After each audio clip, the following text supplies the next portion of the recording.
आज हम आपको उन जाबाजों से मिलवाएंगे जिन्होंने तालिबान को खौफजदा कर दिया है। सही सुन रहे हैं आप, तालिबान को खौफजदा कर लिया है।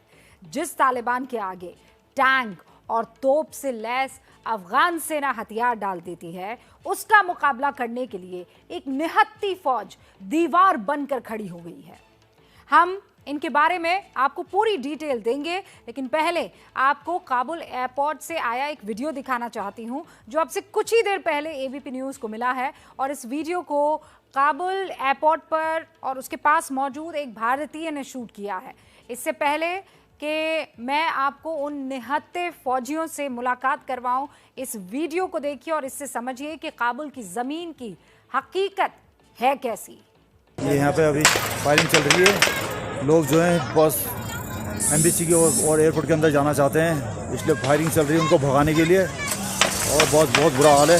देखो आप देख सकते हो कितना भीड़ है चारों तरफ। इधर देखो तालिबान वहाँ पीछे, वो अपनी गाड़ी में बैठ रहा है, सफ़ेद टोपी लगा रखा है। देखो वो आप देख रहे होंगे तालिबान, वो चढ़ रहा है गाड़ी में, वो तालिबान चढ़ रहा है। देखो पीछे गेट के, और पूरे यहाँ पे इस प्रकार से हो रहा है। फायरिंग लगातार चल रही है, लगातार फायरिंग चल रही है लोगों को भगाने के लिए। लगातार फायरिंग चल रही है, लगातार। लोग फिर भी नहीं डर रहे हैं। लोग पागलों की तरफ बस जाना चाहते हैं, बाहर विदेश जाना चाहते हैं। बस एक ही जुनून है, यहाँ से निकलना है।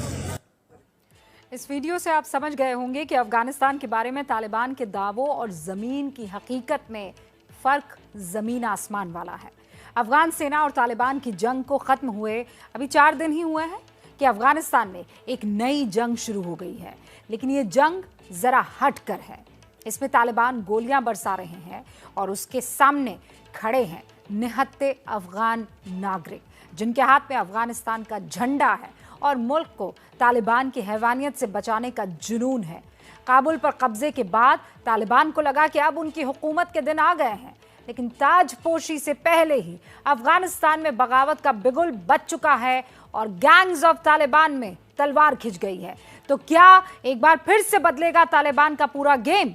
इसकी पूरी डिटेल अब मास्टर स्ट्रोक की इस कवर स्टोरी में आपके सामने। ये तस्वीरें हौसला देने वाली हैं, नई रोशनी दिखाती हैं और ये तालिबान के खिलाफ आखिरी उम्मीद। ये तस्वीरें इस बात का सबूत हैं कि अब आम अफगान नागरिक ने अपनी लड़ाई खुद लड़ने का फैसला कर लिया है। उसके पास न बंदूक है न तलवार, अगर कुछ है तो सीने में मुल्क को बचाने का जुनून और हाथ में लहराता देश का झंडा। अपने मुल्क का झंडा आज आम अफगान के लिए इतनी बड़ी ताकत बन गया है कि उसके सामने तालिबान का गोला बारूद बेअसर साबित हो रहे हैं। तालिबान इन पर गोलियां बरसा रहा है, निहत्ते नागरिकों पर जंग वाले पैंतरे आजमा रहा है। इन सब के बावजूद अफगान पीछे हटने को तैयार नहीं है। उसने अब ये तय कर लिया है अपने मुल्क को इतनी आसानी से तालिबान के हैवानों को नहीं सौंपेगा, कि वो लड़ेगा, आखिरी दम तक लड़ेगा और जब तक सांस रहेगी लड़ता रहेगा। लेकिन अफगानिस्तान में तालिबान की मनमानी नहीं चलने देगा। जिस तालिबान के खिलाफ अफगान सेना ने हथियार डाल दिए,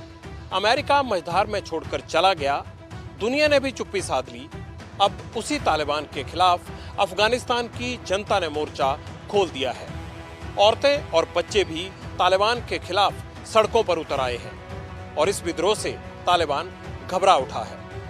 अब तक जो तालिबान ये समझ रहा था कि अफगानिस्तान उसकी मुट्ठी में है, वो बगावत के बिगुल से सहम सा गया है। अफगानिस्तान में जनता के सड़क पर उतरने से तालिबान की टॉप लीडरशिप में भी खलबली मची हुई है, क्योंकि बगावत की चिंगारी किसी जिले या प्रांत में नहीं भड़की है, बल्कि गली गली से इनकलाब की आवाज उठ रही है। यह अफगानिस्तान के 4 बड़े शहरों की तस्वीरें हैं, लेकिन हर जगह एक जैसा मंजर है। हर जगह लोग तालिबान शासन के खिलाफ खुलकर सड़क पर आ गए हैं। न तो उन्हें तालिबान की क्रूरता डरा पा रही है, न ही उसका गोला बारूद। ये तस्वीरें बता रही हैं कि अफगान तालिबान के राज को किसी भी कीमत पर कबूल नहीं करने का फैसला कर चुके हैं। हैरानी की बात तो यह है कि तालिबान के गढ़ कंधार में भी तालिबान के खिलाफ यलगार हो गया।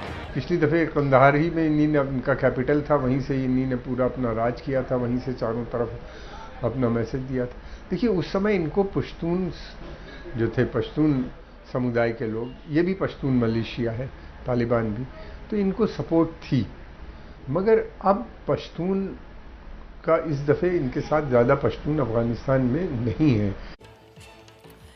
अफगानिस्तान के हर शहर में तालिबान के खिलाफ जो इनकलाब आया है, उसने तालिबान को डरा तो दिया है, जो संगठन पिछले दशक से जंग ही लड़ रहा हो, वो काबुल से लेकर कंधार की सड़कों तक बगावत की आग से दहल उठा है, क्योंकि इस इनकलाब में एक ऐसी ताकत नजर आ रही है जो सदियों से अफगानिस्तान में नहीं दिखी है, और तालिबान इसी से खौफजदा है।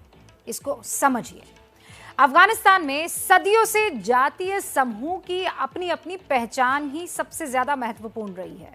अफगानिस्तान में अलग अलग समुदायों के अनगिनत समूह हैं, लेकिन पश्तून, ताजिक, उज़्बेक और हज़ारा सबसे ज्यादा इन्हीं जातियों का सदियों से दबदबा रहा है।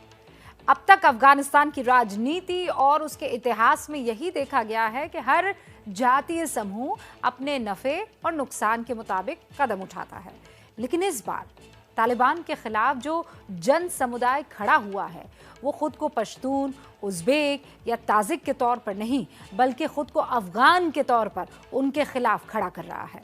काबुल से कंधार तक सड़क पर उतरे लोग इस बार जातीय समूह में बटे हुए नहीं दिख रहे हैं। इस वक्त हर अफगान एकजुट होकर तालिबान के खिलाफ खड़ा दिखाई दे रहा है, और यही तालिबान को डरा रहा है, क्योंकि तालिबान भी जानता है कि किसी देश की सेना से जीतना आसान हो सकता है, लेकिन जनता को जीतना, उसके दिल पर राज करना नामुमकिन है। तालिबान को भले ही लगभग आधी शताब्दी जंग करने का अनुभव रहा हो, लेकिन आज तक उसने दूसरे देश की सेना या फिर अपनी सरकार के खिलाफ जंग लड़ी है। इस बार मामला उल्टा है। तालिबान अफगानिस्तान की कुर्सी पर है और अफगान उसके खिलाफ, और इसीलिए अब यह माना जा रहा है कि अफगानिस्तान में जंग खत्म नहीं हुई है, बल्कि जंग तो असल में अब शुरू हुई है।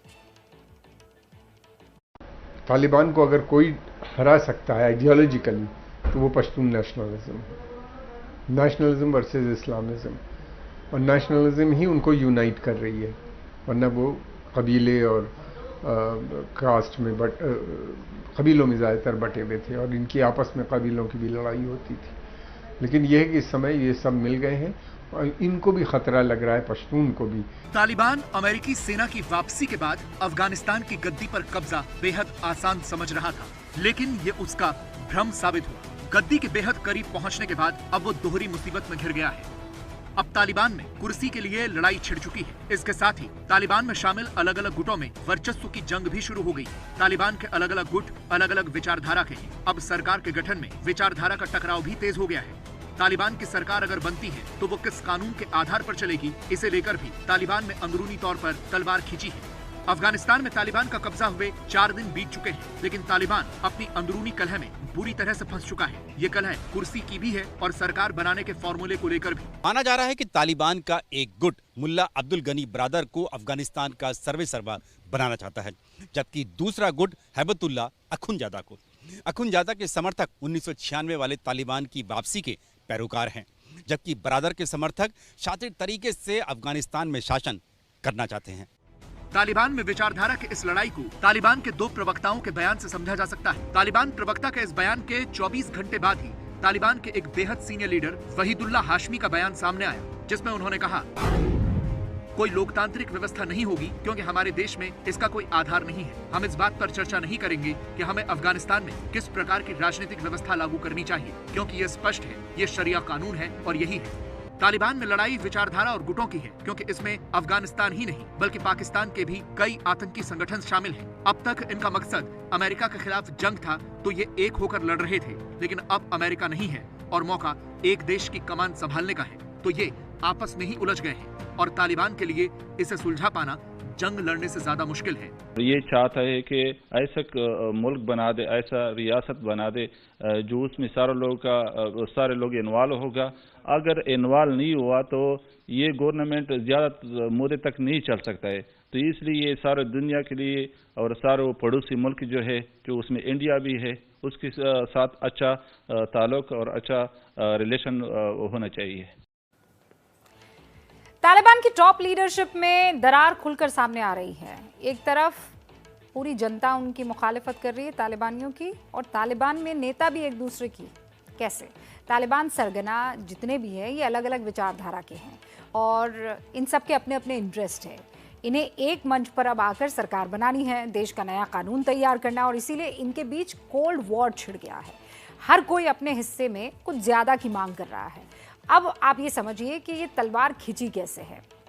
तालिबान का सबसे बड़ा नेता है हिब्तुल्ला अखुंज़ादा, जो ये चाहता है कि तालिबान की सरकार का जो कानून है वो शरिया पर आधारित हो और सरकार का गठन 1996 वाली जो तालिबान सरकार है उसकी तर्ज पर हो।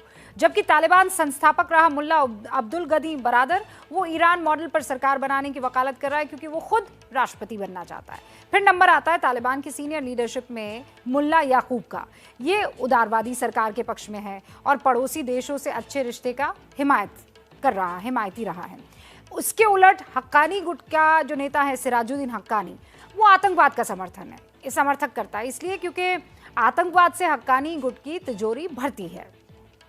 ये तालिबान के सबसे सीनियर नेता हैं और अगर तालिबान सरकार बनाता है तो यही उस सरकार के कर्ता धर्ता बनेंगे। लेकिन इन सब की विचारधारा और इनके अलग अलग गुटों के इंटरेस्ट आपस में बटे हुए हैं और इसीलिए कोई कह रहा है कि शरिया कानून की तर्ज पर अफगानिस्तान चलना चाहिए, कोई अपने जातीय समूह के कानून की हिमायत कर रहा है। इसीलिए अब ये समझिए कि शरिया कानून और अफगानिस्तान के जातीय समूह में क्या क्या फ़र्क है। जैसे पश्तून, ताजिक और उज़्बेक के कानून में और शरिया कानून में फ़र्क है। सबसे पहले शरिया कानून के बारे में आप समझिए। शरिया कानून के इस्लाम के 4 मतों पर निर्धारित होने की बात है। इन्हें स्कूल ऑफ थॉट कहते हैं। ये 4 स्कूल ऑफ थॉट है हनफी, मालिकी, शैफ़ई और हम्बली। तालिबान शरिया के हनफी स्कूल ऑफ थॉट को मानता है। हनफी जो मत है उसमें अपराधों को 2 कैटेगरी में बांटा गया है। अपराध की पहली जो श्रेणी है वो हद है, जिसमें गंभीर अपराध आते हैं, जबकि दूसरी श्रेणी ताज़िर है, जिसका मतलब है साधारण अपराध। अगर ये अपराध हद श्रेणी का है तो सज़ा शरिया कानून के मुताबिक होती है, जैसे चोरी पर हाथ काट देना। लेकिन अपराध अगर ताज़िर श्रेणी का होता है तो सज़ा तय करने का अधिकार जज के पास होता है। इन 2 श्रेणियों में तालिबान अफगानिस्तान में शरिया कानून लागू करने की बात कह रहा है, लेकिन अफगानिस्तान में पश्तून, ताजिक और उज़्बेक जैसे समूह के कानून अलग अलग है, अपने कबीले के हिसाब से है। उन्हें अपने कानून से छेड़छाड़ किसी भी कीमत पर बर्दाश्त नहीं है। हम आपको पश्तून, उज़्बेक और ताजिक के कानून के बारे में बताते हैं, जो नहीं चाहते हैं कि अफगानिस्तान में शरिया कानून किसी भी कीमत पर लागू हो। अफगानिस्तान की सबसे बड़ी आबादी पश्तून है, जो पश्तून वाली कानून को मानते हैं, पश्तून वाली।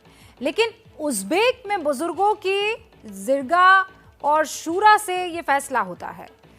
उधर अगर मैं ताजिक की बात करूं तो उनके कानून इनसे अलहदा है, जैसे वो हत्या होने पर जुर्माना लगा देते हैं। पश्तून का कानून परंपराओं के आधार पर चलता है, लेकिन उज़्बेक में हत्या होने पर जुर्माना देना होता है। ताजिक में अगर हत्या पर तय हुआ जुर्माना कोई नहीं देता है तो उसे अपने परिवार की एक लड़की की शादी पीड़ित के घर के एक लड़के से करनी होती है।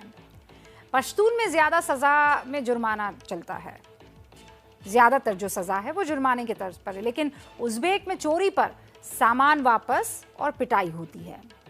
ताजिक में भी चोरी पर सामान वापस और जुर्माना लगाया जाता है। पश्तून में सार्वजनिक माफ़ी पर जोर दिया जाता है। उज़्बेक में रेप पर बदले की सज़ा है। अवैवाहिक संबंध अगर आपके हैं और पकड़े जाते हैं तो फिर शादी की तौर पर सज़ा है।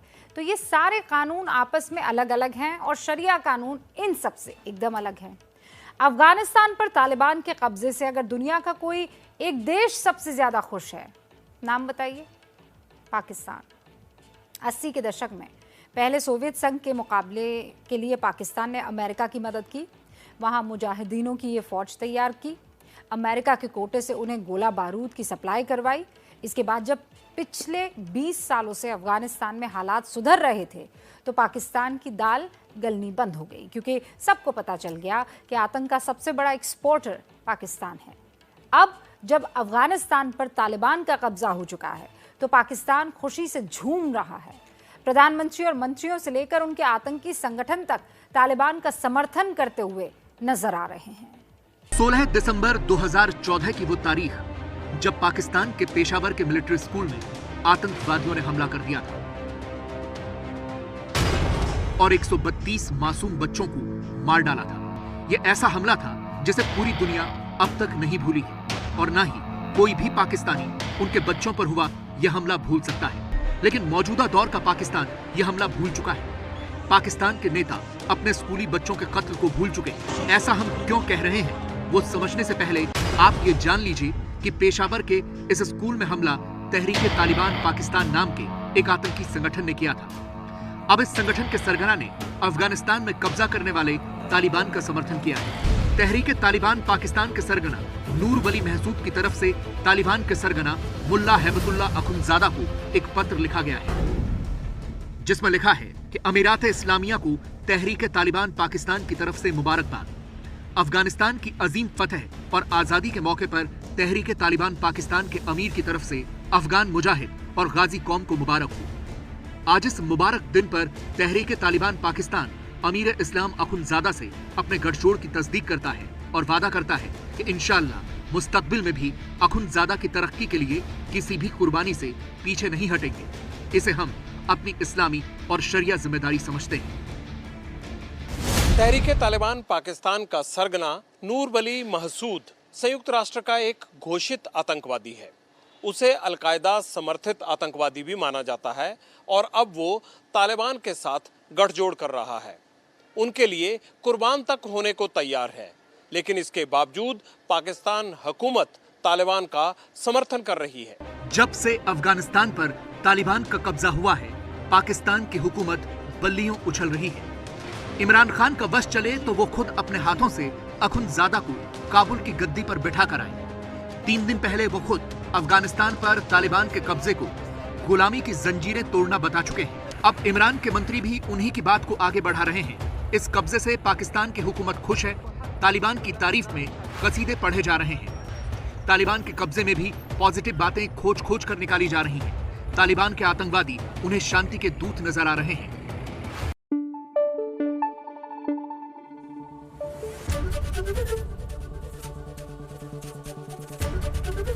एबीपी न्यूज आपको रखे आगे।